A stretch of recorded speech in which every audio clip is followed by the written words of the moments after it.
এই অ্যাপিটিউডে আমি transition ডিউরেশনের user preset তৈরি করব। এখান থেকে এই ট্রানজিশনটা নির্বাচন করি এবং কিবোর্ড থেকে অল্টার ইউ কি দ্বারা প্রেস করি। দেখতে পাচ্ছি এর ডিউরেশন রয়েছে 2 সেকেন্ড 1 ফ্রেম। এই ডিউরেশনটা এখানে দেখতে পাচ্ছি ইনফরমেশন প্যালেটেও দেখা যাচ্ছে। টিএল ডিউরেশন হচ্ছে ট্রানজিশন ডিউরেশন 2 সেকেন্ড 1 ফ্রেম। অর্থাৎ যে ডিউরেশনটা এখানে সেট করা থাকবে সেটা এখানে দেখা যাবে। আমি মাউসের মাধ্যমে যদি ডিউরেশনটা কমাইতে চাই তাহলে এখানে ক্লিক করে ডান দিকে ড্র্যাগ করলে দেখতে পাচ্ছি কমে যাবে। এখানে দেখতে পাচ্ছি কতটুকু রয়েছে 1 সেকেন্ড 10 ফ্রেমস। দেখতে পাচ্ছি 1 সেকেন্ড 10 ফ্রেমস। এবং নিচে দেখতে পাচ্ছি যে ট্রানজিশনটা ব্যবহার করা রয়েছে সেটা নাম রয়েছে ব্লাইন্ড স্লাইড। ব্লাইন্ড স্লাইড এটা রয়েছে।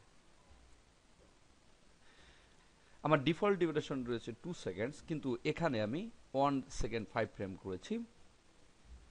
আমি একটু ছোট করি, এটার উপর ক্লিক করি, দেখতে পাচ্ছি 2 সেকেন্ড রয়েছে ডিফল্ট ডিউরেশন, কিন্তু এর উপর ক্লিক করি দেখতে পাচ্ছি আমি ছোট করে 1 সেকেন্ড 5 ফ্রেম করেছি।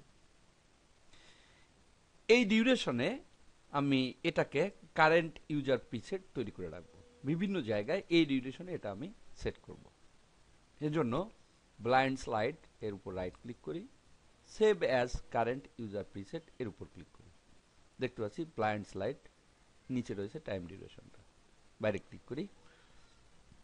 আমার ডিফল্ট সেটিং রয়েছে 2 সেকেন্ড, কিন্তু এই প্রিসেটের মাধ্যমে আমি 2 সেকেন্ডের কমে সেট করতে পারবো।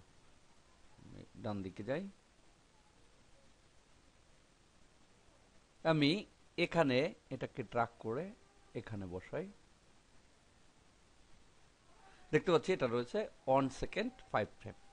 এর কারণ হচ্ছে আমি যে প্রিসেটটা তৈরি করেছি এটা ডিউরেশন। এখান থেকে ক্লিক করে এটাকে ডিলিট করে দেই এবং আমি অন্য একটা এখান থেকে চয়েস করি। দেখব 2 সেকেন্ড হয়ে গেছে। আমি এর উপর ক্লিক করি, এর ডিউরেশন এখানে দেখতে পাচ্ছি 2 সেকেন্ড করে দিয়েছে, কারণ ডিফল্ট ডিউরেশন হচ্ছে 2 সেকেন্ড।